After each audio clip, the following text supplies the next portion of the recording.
जुड़ गए हमारे साथ। Rakesh ji, good morning. शुक्रिया हमारे साथ बात करने के लिए। एक मार्केट में थोड़ा सा रिस्क फैक्टर ओपन हो रहा है यूएस डेट सीलिंग को लेकर, लेकिन हमारी मार्केट अभी भी उतनी इम्पैक्टेड नहीं है शायद। आपका क्या व्यू है? क्या एक करेक्शन के लिए तैयार हैं हम, या अभी भी यहाँ पर बाइंग के ही ज़्यादा मौके हैं? अनुज, अभी तो यूएस मार्केट ही इम्पैक्टेड नहीं है, तो हम तो थोड़ा दूर है हाँ, उनसे। हाँ। और दूसरा है कि कोई ये सोच नहीं रहा है कि डेट सीलिंग का मुद्दा जो है वो उस लेवल तक जाएगा।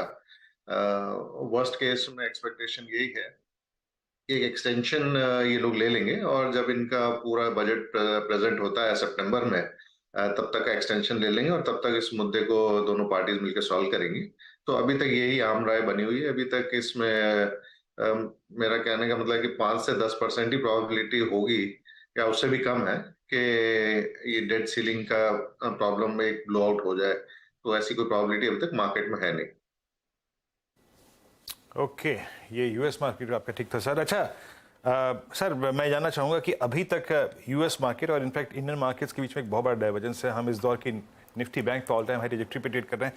फर्स्ट चीज़ जो कि जिस पर मैं आपका एक अनुमान जानना चाहूँगा कि अप्रैल मई में अब तक एफआईज फ्लोर बहुत स्ट्रॉन्ग रहा है, और इस बार के स्विंग में अच्छी बात है कि एफआईज के इनफ्लो के अगेंस्ट डीआईज नहीं खड़े हैं। इस बार हमें एक ब्लेंडेड अप्रोच नजर आई, मतलब मिली जुली, डीआईज भी बाहर रहे हैं, एफआईज भी बाहर रहे हैं, but specially emphasizing on FIIs flow. क्या ये अभी कायम रहेगा? इस बात की पॉसिबिलिटी आपको लग रही है बहुत स्ट्रॉन्ग, या थोड़ा पॉज हो सकता है? वीरेंद्र जी, आज अगर देखें तो ग्लोबल मार्केट में इंडिया ही एक स्टोरी है जो ठीक लग रही है। क्योंकि साल के शुरुआत में चाइना रीओपनिंग थीम करके आई थी और काफी पैसा वहां गया था, और हमने भी देखा था इंडियन मार्केट में काफी सेलिंग आई थी एफआईएस की। बट जैसा कि हमें उम्मीद थी, चाइनीज इकोनॉमी उस स्पीड से नहीं रिकवर कर पा रही है जैसा सोचा था, और वो पैसा वापस से लौट के आ रहा है। तो मुझे लगता है कि फिलहाल जो मैक्रो एनवायरनमेंट बन रहा है ग्लोबली और बाकी सब देशों को देखते हुए, इंडिया एक ब्राइट स्पॉट है, और मुझे लगता है कि एफआई इनफ्लो अभी जारी रहना चाहिए। अभी तो थोड़ा सा ही पैसा आया है।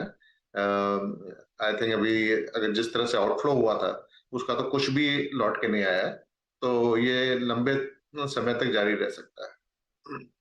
अच्छा, राकेश जी, एक और फिर बात करते हैं मार्केट में। अब जो इंडिविजुअल सेक्टर्स में सबसे शानदार मूव मार्केट में रहा है ऑटो सेक्टर में, और पिछले एक साल में वन वे सेकुलर मूव।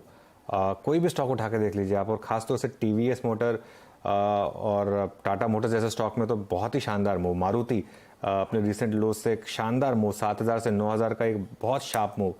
इस स्पेस में आपके हिसाब से क्यों इतनी बड़ी रैली बन रही है, और क्या इन लेवल्स पर भी इन्वेस्ट किया जा सकता है?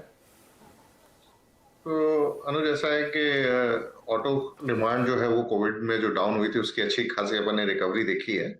और उसके साथ जिस तरह से कमोडिटी प्राइसेस पिछले 7-8 महीनों में करेक्ट हुए हैं, उसका भी मार्जिन्स पे इम्पैक्ट हमने देखा है। तो सारी कंपनीज जो ऑटो कंपनीज है, उनके रिजल्ट्स काफी अच्छे आए हैं, और एक अपग्रेड्स भी हमने देखे हैं इन सब कंपनीज में आते हुए।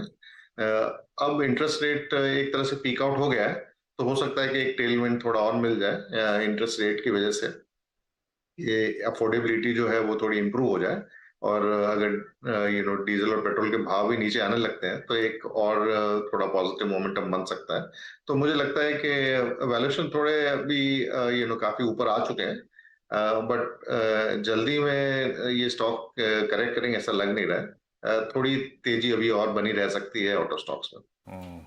आज राकेश जी, आपको गौर से मैं देख रहा था, मतलब पिछले 2 दिन इंटरेक्शन से, आजकल डाइटिंग ज़्यादा चल रही है या जिम ज़्यादा चल रहा है? बताएंगे इस बारे में थोड़ा सा? ये सब अनुज जी का वो अरे मजा आ गया, मजा आ गया, मजा आ गया। तो अच्छा सर, करते क्या है आप आजकल? मतलब दिनचर्या क्या है, और फूड में मतलब ईटिंग पैटर्न में क्या चेंज लाया आप? वीरेंद्र जी के लिए कि चेंज किया है कि फुल वेजिटेरियन डाइट पे आ गए, और इंटरमीडिएट फास्टिंग।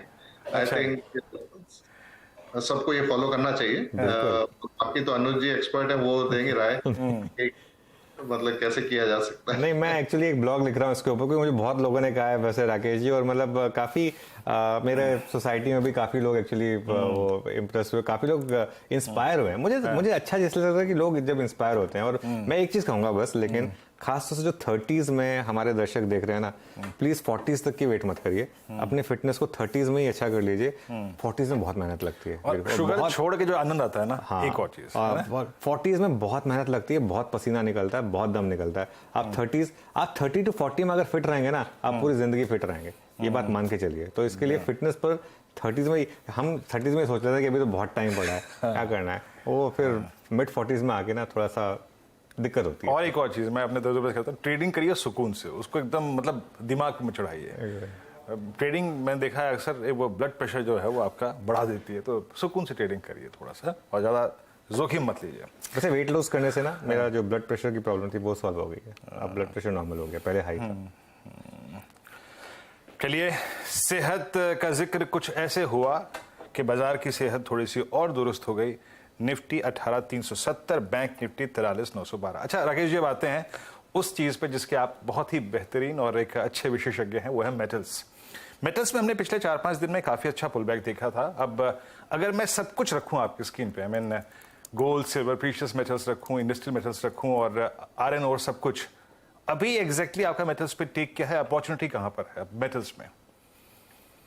देखिए, गोल्ड तो एक अलग कारण से चल रहा है, जैसा हमने लास्ट टाइम डिस्कस भी किया था कि सेंट्रल बैंक्स जिस तरह से एक विकल्प ढूंढ रहे हैं डॉलर के लिए, तो गोल्ड की खरीदारी कर रहे हैं, और वो कहाँ तक जाएगी वो कहना मुश्किल है।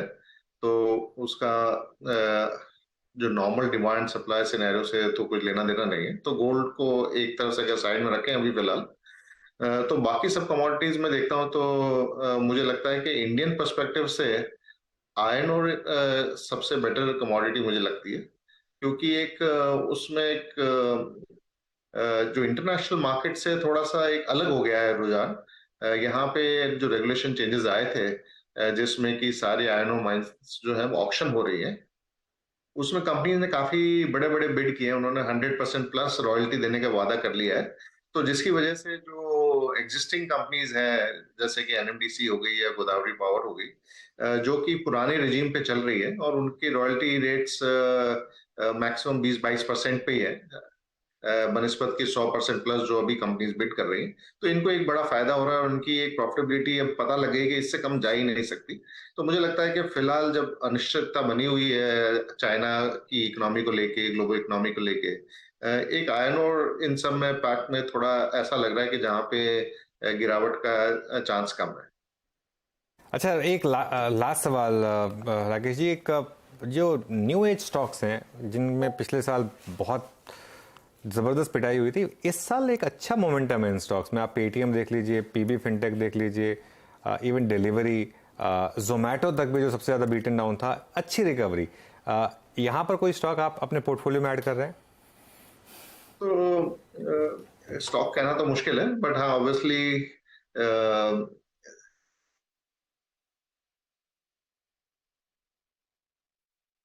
थिंक थोड़ा सा फ्रेम फ्रीज हो गया है। राकेश जी, अगर आप मुझे सुन पा रहे हैं तो बहुत बहुत शुक्रिया आपका आज हमारे साथ जुड़ने के लिए, और इस बातचीत को फिर हम यहीं विराम देंगे। और अब